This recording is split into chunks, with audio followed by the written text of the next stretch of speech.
powerhouse of a roundtable discussion. We have a lot to explore, and it's going to be guided by GatherVerse's Russell Bundy. Thank you for still staying with us and joining with us. Let's chop wood. May our gather be well.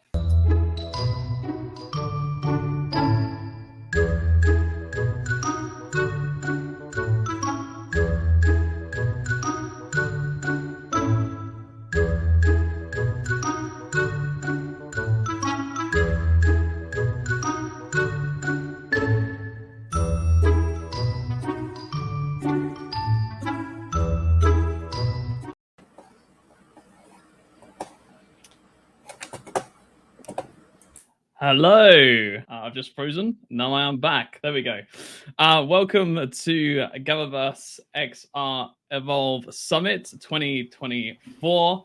And I have an amazing panel with us today. And I'm very excited about this panel that we have and the interesting roundtable discussion that we're going to be having, which is the collaborative power of immersive technologies and human creativity for all I can't even get my words out.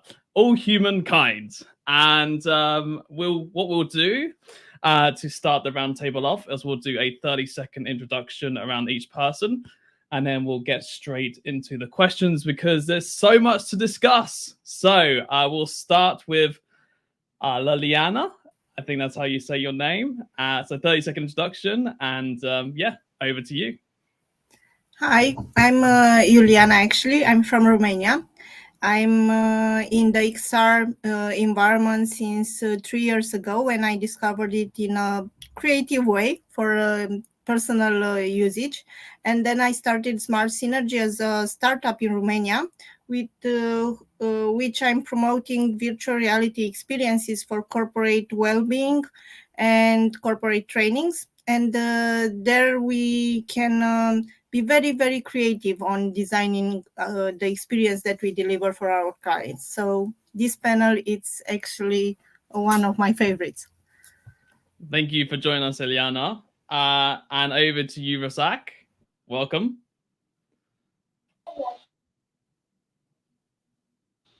Hi, everyone. Hi, I'm Rasak, and I'm really excited to be here today. I am an extended reality developer with over 3 years experience. I've been in this space, exploring augmented reality, virtual reality, and definitely AI. It's really nice to be here today. Thank you for joining us, Rasak. Ruslan, welcome. Hello, everyone. Really happy to be here. My name is Ruslan. I'm from Ukraine, Kiev. I think you heard about this country a bit on the news. So I'm an AR, VR, XR expert. I've been involved in multiple projects, cooperating with different brands, different development, different virtual worlds. We have created multiple exhibitions. We were involved in art. We are operating with different collectors to digitalize this art, and various different approach of virtual realms. I'm really happy to be here, and thank you for this opportunity. Thank you for joining us, Ruslan. Raphael, welcome. Yo, hi Russell, hi everyone. Happy to be here. I am CEO of Greysoft Technology and founder. I've been in this space for a while now. And what we try to do here in Nigeria is currently raise the awareness of extended reality across board, and to try to get a lot of young people into the space. That's for one. And secondly, we're also working with various corporate and private institutions to go into virtual tourism. As a matter of fact, one of the places that we're focused on in Nigeria is in northern Nigeria, that seem to have a lot of historical arsenal, but then they're plagued with insecurity. And so one of the things that we're trying to do to increase tourist appetite is to introduce virtual tourism to see how we can bring that sector back into space. And we're also a lot focused on virtual XR labs, for education, to help schools, expand learning and all of that. Hopefully, in the course and event of this program, this session, we'll have a deep dive and we can hear and learn more Of about course. Yes, no worries. Well, that'll be, we've got loads of questions coming up for you, Raphael, so no worries. And Yeah. last but not least, Devin, welcome to the panel. Thank you for having me. Hello, everybody. My name is Devin. XR developer and educator. I've been educating children from mid-range, middle school to high school on how to create XR experiences, activated XR experiences, and NFTs. Many companies in America and in Europe. And I wanted to keep it short and sweet. Thank you very much, Devin. And I'm going to keep it short and sweet too. So I am the Director of Partnerships or Partnerships Director at GatherVerse. And also I have my own company called Madbob, which I'm the CEO of, which we help women creators basically around the world to, take advantage of the blockchain technology and get involved in the latest technology. And we have an entire platform which we help women creators on. So that's it for me. Right, let's get straight into the questions. So question number 1, which is, how can immersive technologies amplify human creativity in unexpected ways? Very, very interesting question. And Devin, I see you nodding your head down there. So Devin, let's bring you on this first. No problem. And well, I know immersive technologies, especially in my personal experience when working with kids, they have everything at their disposal. They have their phones, they have TikTok, they have Instagram, Snapchat, and they've experienced, filters. They're in the age of filters. They've grew up with them. So nothing necessarily surprises them anymore. But as far as them having that experience with the filters and their phones, they're more adept to creating experiences. A lot of the kids I work with, what I teach, and I ask them to create their own experiences, like the experiences that they can think of in the UI, UX interaction is next level because they've been using this tool all their lives. I can personally say I can think of a great experience for the desktop because that was my era.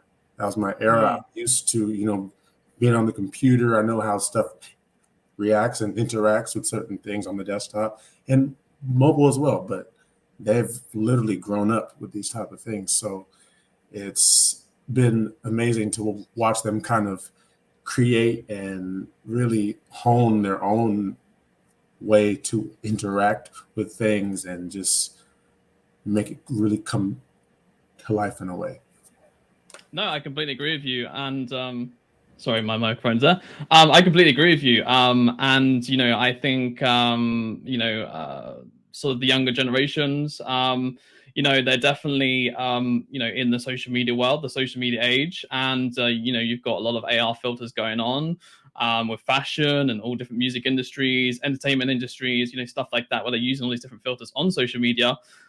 So like you said, it's just their everyday thing. They don't know any difference. They don't know what, like, for example, a USB stick is, right? Or they don't even know what a simple mouse thing is, right? Or sometimes. So there's different examples which they don't understand because they grew up with just phones and technology and tablets and everything. And I definitely think the immersive technologies can definitely amplify the human creativity even further. Especially incorporated AI, and I definitely think that it's going to be done at another level. Ileana, we'll bring you into this conversation as well. What are your thoughts on this question? I think that actually immersive technologies as virtual reality and augmented reality first open up new adventures for creative expression by enabling users to experience and somehow manipulate digital content in three-dimensional space. So this is from the inside on how to be creative in the virtual world or in the augmented world. But we can also be creative. This enhances somehow our creativity also in the external actually in the current world, in the reality, in the real reality, because it helps us or challenges our brain to create new environments or to create new scenarios where we can use virtual reality. And I get into this area by somehow a personal experience, but also in a context where a client of mine who was recruiting women to care for the elders in Germany, I had somehow the idea to augment his business with virtual reality, and we trained 5 women from his team on how to use virtual reality with elder care, and they actually offered a better experience to the elders who had mobility issues or who couldn't go travel or who couldn't go do anything else than stay in their home. We gave them new experiences, and we challenged them to go snowboarding, snorkeling, or scuba diving, or we challenged them to travel to Dubai that they never saw that city and they wanted so much in their life, but now they are immobilized on the bed and they cannot walk anymore. And this for them was a very nice experience, because the feedback was very positive from their side, but also from their family side, because that grumpiness of when you are old, that grumpiness somehow dissolved with these experiences. And also using virtual reality for well-being, for meditation. We are delivering solutions in corporations to use virtual reality for meditation for the employees. Many employees are so stressed from their day-by-day tasks, and they need to disconnect, but it's very hard to disconnect because everybody around you is stressed. And if you put a headset on your eyes and you start put also headphones and you start going to a meditation program in virtual reality, you will feel disconnected from everything that happens to around you. And this scenario, just creating this idea of using virtual reality for well-being, for giving people nice experiences, for help them feel better with themselves or with their life, this also brings somehow motivation inside us as human beings, and this keeps somehow our humanity active, but in the same time challenges our creativity, and somehow we develop our creativity with these experiences. No, I love that. I love the it's a whole new way in being creative and creating this new immersive world to be able to meditate in and to have well-being experiences. And I love that. I didn't realize that there was something like that out there. So it's amazing to see that, that sort of thing is happening, because I actually meditate every day personally myself, even without the immersive world. So if I had the immersive world to go into as well, that would be even cooler, like from my own personal perspective. I recommend it. Thank you very much for sharing that, Ilyana. And absolutely, I love that. Which leads us on to the next question, which is, what collaborative projects could emerge from the intersection of immersive tech and global art? Now, there's 2 art experts right here. Well, I'm sure everyone's an art expert here, actually. But Ruslan, we'll bring you on to this, and then Raphael will go over to you as well after. So, Ruslan, do you want to start us off? Absolutely. Thank you for this wonderful question, because we live right now really in a wonderful world where we are blending this shift between real world and virtual technologies. We try to bring the art to everyone and everywhere. So basically in this you can be in any kind of museum and experience any kind of art just where you are.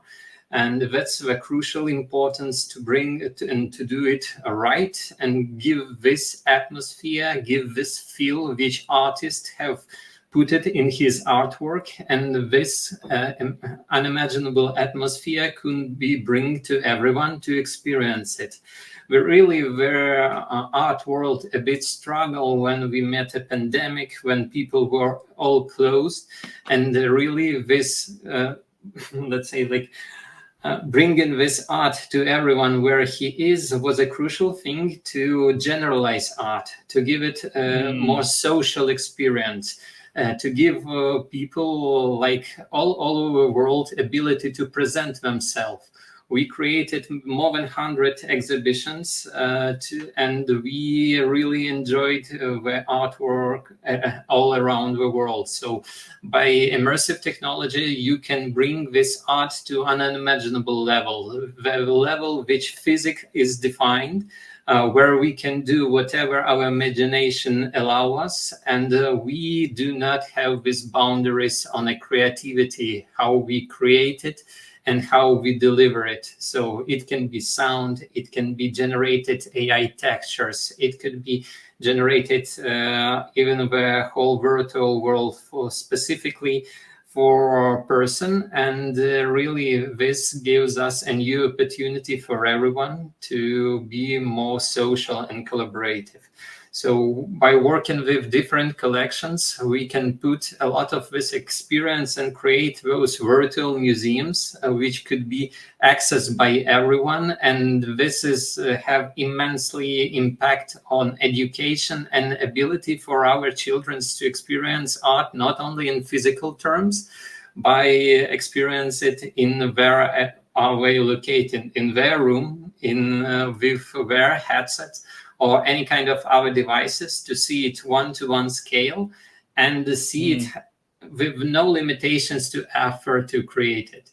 So I think we are just in the beginning of this great road, and a lot of things will appear further, because right now artists are highly affected by this AI thing, AI generative bots, by AI generative systems, and truly the art is booming, and it give it a new push. It doesn't make sense that AI will fully, let's say, like change the art in terms of we will see only artificial. I think it is an amazing thing to inspire and really to create something which is on your vision. So further future is amazing in terms of our art experience and art knowledge. And we are definitely on the right direction. Thank you, Russell. Absolutely. And let's talk about other arts as well. Like, for example, music or entertainment or comedy. Like, these are all different sort of art intersections, which are also like a part of this category as well. And, I believe as well, especially on sort of the music and entertainment side of things, that, there's going to be sort of newer venues being popped up, like, for example, imagine having the O2 Arena inside of the metaverse, right? And being able to go there into the O2 Arena and still get the atmosphere and still watch that person performing, right? Absolutely. That's a huge thing which will augment and complement all forms of art. If you can just create a picture, AI can help you to create music. AI can help you to inspire you about atmosphere on it. So really huge things ahead. Yeah, the projects are endless, and I think there's just going to be so many new events and so many sort of event opportunities, new venues being made, new events to go to. Like, there's just going to be so many sort of projects or collaborative projects that emerge from all this. It's going to be amazing. And Raphael, I can see you, getting your fingers ready to join us. So Raphael, come on, join the conversation. What would you like to add? Yeah, thank you, Russell. I think he pretty much said quite a lot of things. So like I was saying in the beginning, I live in northern Nigeria, where there's a lot of strong cultural heritage, right? Mm-hmm. And there's a lot of historical, context to that. And so this had actually been a place where, or that really attracted a lot of tourism. I'm talking of on a global scale. There's a lot, as a matter of fact, in recent times, tourism used to be one of the strongest contributors to the country's GDP from northern Nigeria, precisely because of the historical, things that they had. If you know the legend of Queen Amina, the woman, the woman warrior, we have that. You can Google that. It's really a thing, in this place. And of course, that she is from Kaduna, northern Nigeria, where I am. But you see, in recent years, we've been plagued by insecurity. Okay, and so all of that really drew that economy down. and so we don't see a lot of tourists, stuff and all that. And so there's not so much thought, going into tourism from this state, from this region, so to speak. And so what we've done, I'm talking since last year, is to start to have conversations around the things we can do. Of course, the situation is improved. The security situation is improved. The government has, come up to speed, and things are drastically improving. Of course, we're getting investors coming in and having conversations. But then the initial fear that, contributed to the loss of the tourist attractions and all of that still lingers. So people are saying, what ifs? There's still the what ifs there around. And so there's need to do something to help us, bring back, the tourist appetite. And so what we're doing to that is to introduce what we call, on the general scale, tourism technology. But of course, as we sit down to talk about it, it is actually virtual reality in tourism. So what we're doing is to go to these tourism sites and do a fine capturing of it, put that whole thing into a wonderful spatial experience, and then have people experience it from all over the world. And that is changing the game as I speak. As a matter of fact. Sorry just to jump in, but on terms of the sort of the art side of this, like the global art, for Northern Nigeria, like, do you think that it'll bring people to like be able to see like the artistic side of Northern Nigeria and bring that sort of, immersive, side for there? Absolutely, and that's the plan. Because of course, when you talk about tourism, you're it's on a global scale. You're not trying to, you're not trying to do the tourism business for the people who are within. It is for you that is within, but then it is to the people who are outside the country, to the foreigners to come in and enjoy what's there. But then, in terms of their appetite, we're looking at it's down as we speak. But we're already seeing an improvement, in tourist appetite as they start to interact virtually in this environment. Oh wow, this is possible. Oh, this is here. Oh, the next time I'm in Nigeria, I'm going to visit it. Oh, the next time I'm here, I'm going to do this. And so we're putting things in place, and the government, are supporting to do that. That's on a project level. But then I'd also like to add that on a very individual and personal level, before the COVID, I used to belong to a group of friends. We call ourselves the Adventurers. We do a lot of traveling. We visit a lot of sites. If there are a new site or a new place that pops up somewhere, we come together and we visit. We're quite busy people, but then we try to make time to enjoy ourselves. But something happened, and people began to travel. Of course, people got married and left town. People got work and relocated, and stuff and all of that. And so we didn't have the opportunity to really travel like we would normally do. Right. But and thank God for virtual reality. What we do now is that so what we jump in, but I know sorry to just jump in, but like I said, I definitely think that the VR is going to help the tourism industry, absolutely, and I think it's going to help a multitude of different industries. And I'm also aware of time at the moment because I know we've got a lot of questions to get through.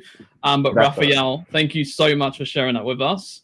But we've got to jump on to the next question. That's why I had to jump in, because I'm just like, we're on time. So thank you so much, Raphael, for sharing that. And Devin, we will get to you with the next question as well. You can jump in on that and then give like 30 seconds of what are you going to say on this topic. So on to the next question, which is, how might immersive technologies redefine the workspace and creative professionals? We'll jump in with you, Devin. Then we'll go to you, Rasak, and then we'll go from there. So Devin, quickly 30 seconds on the last bit, and then jump onto this one.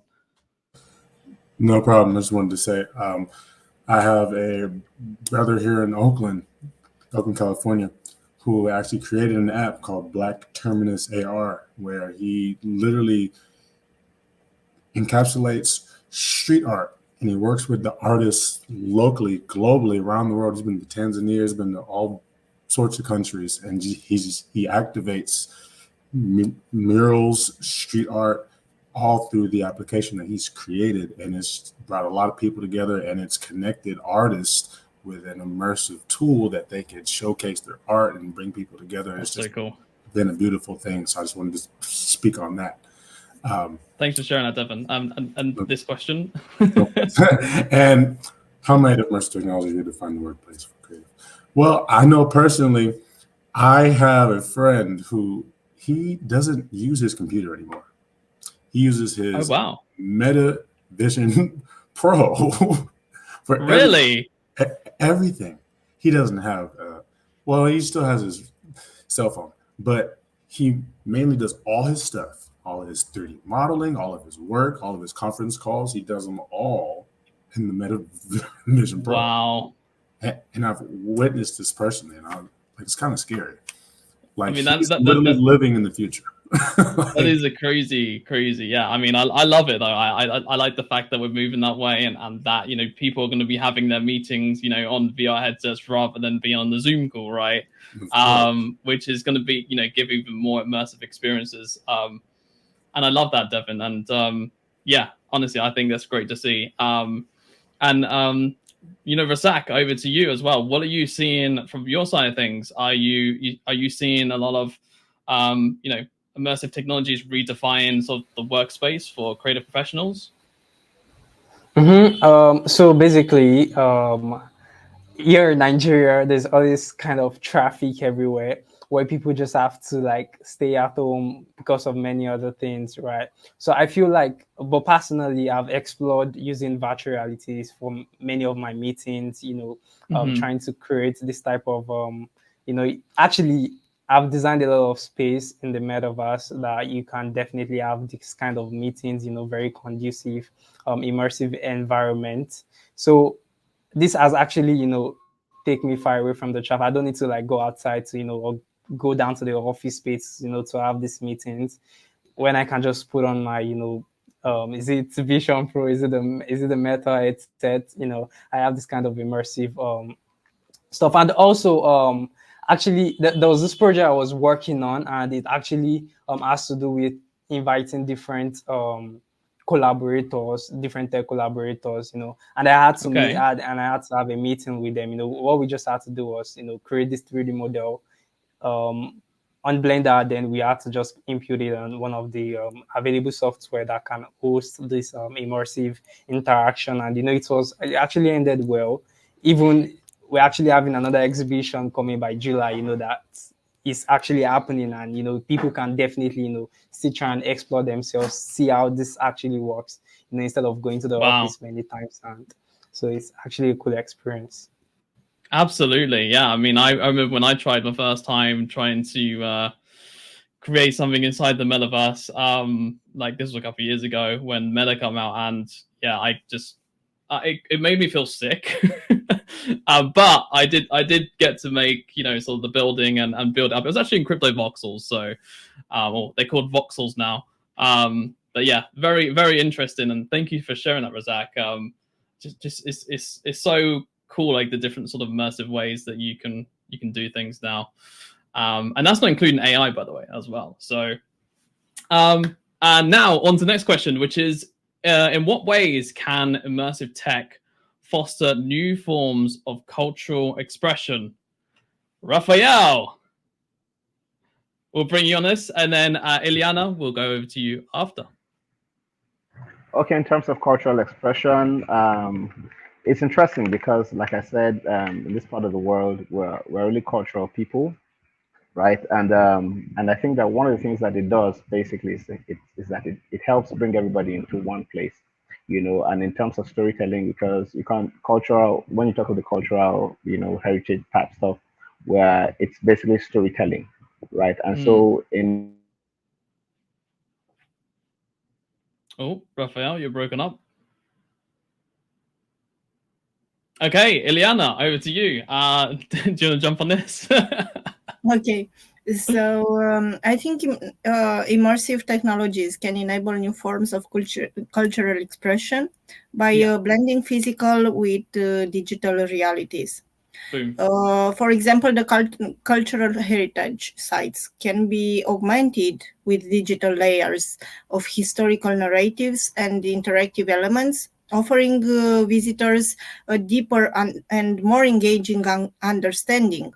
Also, digital storytelling can evolve with interactive narratives that allows users to explore different cultural stories in a somehow non-linear fashion.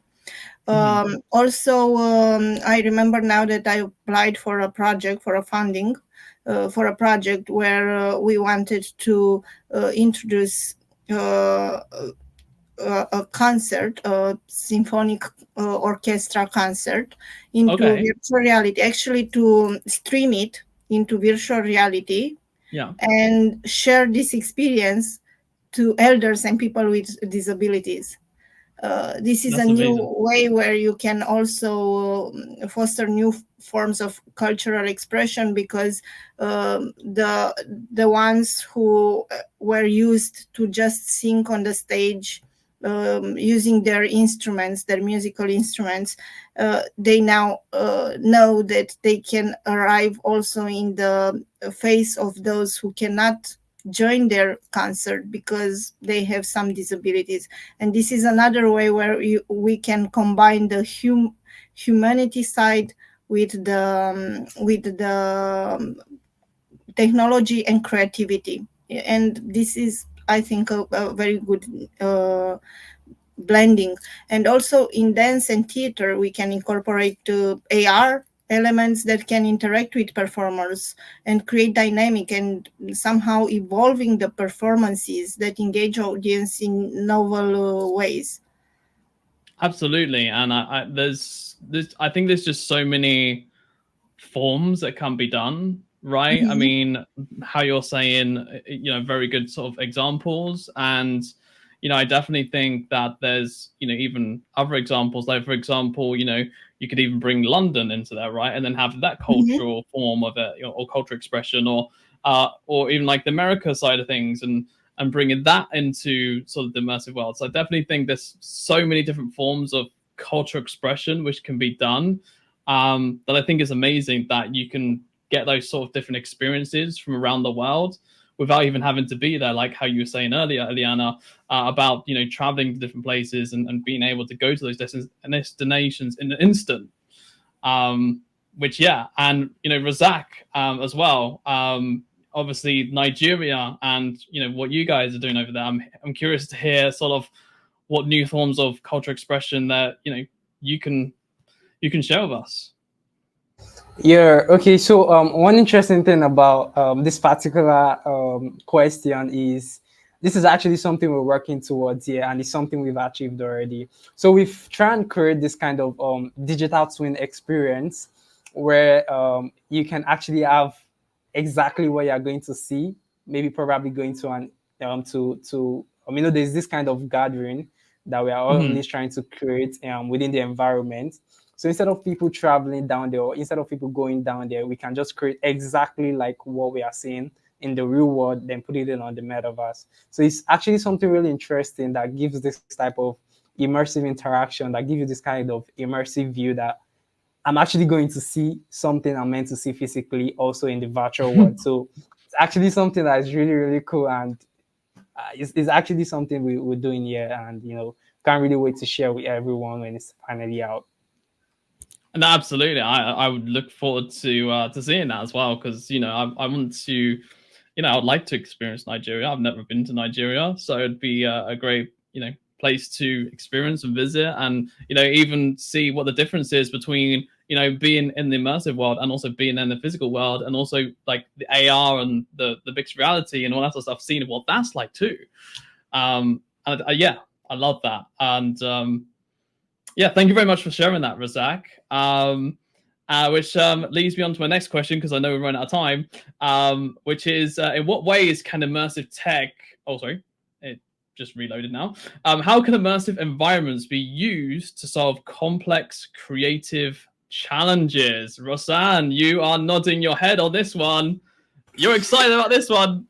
I'm really excited about this one. This one, firstly, it's a very crucial question, because for each artist, this creates a sandbox where when manipulate their art, when can in real time test it, do many variances, which really cannot be possibly done in real world. So all we are right now with you, all creators are responsible here for additionally creating this digital heritage, which creates right now. we are creating this art which will influence further all generations, and specifically the ways how we find to preserve it and save it. It's the most crucial way and mission which lay on us. And right now, in those sandboxes, designers, architects, artisans can work all together and bring this specific idea and this specific art which we see exactly, which is not even possible in real world. So we are really on this glance, and we are really into it. So I hope it helped you with this question. Amazing, thank you. Yeah, that there is just so many components to this, and there is so many challenges, and yeah, honestly, I think that really sort of helps and resonates, with us, Ruslan. So thank you for sharing that. And Raphael, we can bring you back in now because you're here. So Raphael, do you want to share your opinion on this as well? Thank you, and sorry about the network here. Very quickly, I'll just say that simulation and experimentation, right? So the VR or spatial computing provides a really interesting space for cost-effective simulation and experimentation, right? And so you're not, if you're in the virtual world, you're not exactly using any physical object that can be damaged or can be lost or that you have to throw away or change the stuff. You can just rework and iterate until you get your stuff right. So I think that's one of the ways that it helps. And also, just to put it into perspective, there's a movie makeup I just watched, and usually for people to act in some of this animated environment, they'd have to be in a green screen to do that and all of that. But now actors are able to put on a VR headset and actually be in the environment that would have they'd have been in, and so they can now what it is, not on imaginative walls or imaginative objects and stuff. They can see what they're interacting with. If it was a dragon, they can see the dragon there. If it was a wall, they can see the wall there and do all of that. So I think that that's really solving, all of that problem in the creative space as used to be before. Absolutely. And yeah, no, like I've seen that sort of thing. And when, like, for example, a DJ is like performing and they got the headset on and they can see like the crowds like jumping up and down and stuff like that, that sort of immersive sort of experience is just and then being able to experience that too is just so amazing.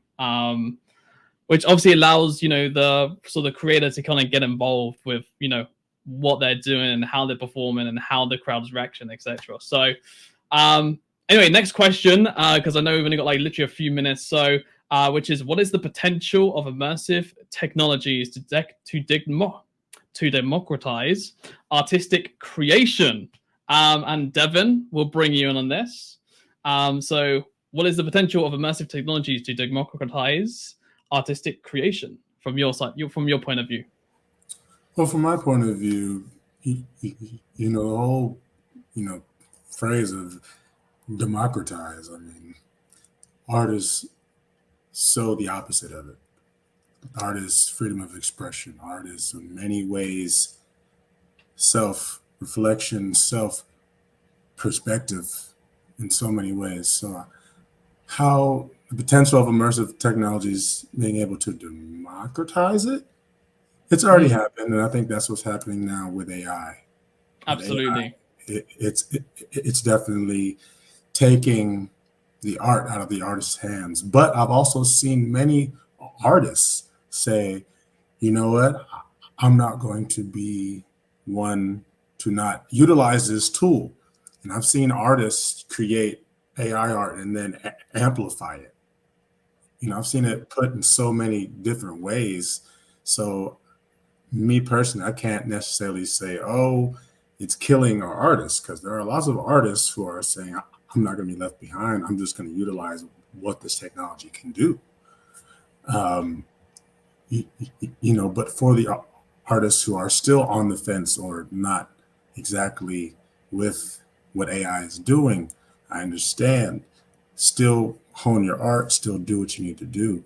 That makes you a better artist because you understand the fundamentals, you understand what it takes. But I would encourage you to see past that the veil of, I won't go past it. I encourage you to try it. Experiment with your art. Experiment with your art. Use AI and see what you can come up with, because I've seen amazing collaborations between artists and AI, and I'm seeing what it can do. So with that, well said, Devin, and I completely agree with that so much. One of the things I am seeing is that, you know, everyone is going to be able to create art, or everyone is going to be able to create music, and everyone's going to be able to, you know, create, you know, new immersive videos and be like a video creator, right? Everyone's basically going to be a creator, right? In some sort of aspect, whether it's music, art, video, whatever it may be, creating buildings, fashion designing, whatever it might be, everyone's going to be a creator in some sort of way. And that's thanks to AI, right? The combination of the human and the AI. And I guess that's the way it's going to be democratized, so to speak, is that everyone can be it rather than just like the few kind of thing. But I definitely think, like, on the artistic side and the creative side, for sure, like, you know, the artists and the creators still have that sort of mindset on how to create it and what to do and what commands to put in and how to make it very sort of expressive. So I don't think it will replace them that way or democratize that way, so to speak. But in terms of everyone can be a creator, that's the democratizing bit, which I absolutely think is the key point to that. So,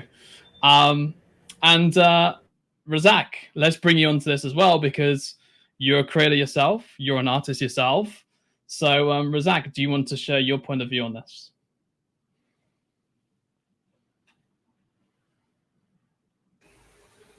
Okay, so basically, if we should actually look at it in this way of actually the potential for immersive technologies, so I want to believe like this technology actually have the ability to process access to tools and even resources that are previously available. Okay, let's just look at it this way. If you're trying to explore a diverse background of an individual, right, we can also look it into this way of trying to create this kind of expression or better. Oops, you have disconnected. Okay, next question, which is how might immersive tech help preserve and share traditional crafts and skills? Ruslan will bring you on this, and then Ileana will go over to you next. Thank you for this question. That's a really important question, which I speak earlier. This may connect our digital heritage to this, because we have various cultures all over the world. And we need to, let's say, like, dive more deep into this and give ability and all the world to experience it, to visit it. And I was fascinated by this story of a warrior woman, which I would definitely explore much more after this panel. And again, this is one more opportunity for us to be more knowledgeable, more understandable, to see a lot of these cultures and experience them how we have never before. And this give us let's say, like, more interconnection and more understanding of each other, more see our roots, and help people further to remember them, to see them, to experience them, and really to preserve them, because it's the most important. I think it's one of the most important of a mission, because I want my children to see all these beauties of the world and to understand their nature, their storytelling, and their artists which bring them to us. Really, thank you for this question, Russell. Thank you, Ruslan, and thank you for everybody for joining the panel. I'm afraid we're going to have to wrap this up because we've run out of time. However, please do follow everybody on the panel here on LinkedIn, and continue discussions over there. Obviously, if you have any questions, go ahead and ask them. Do connect. Do cross connect with each other and have interesting discussions. And that is it from me and this amazing panel. Thank you everyone for joining us. And Christopher, I'm going to hand it over to you. I'll see you very soon. Goodbye.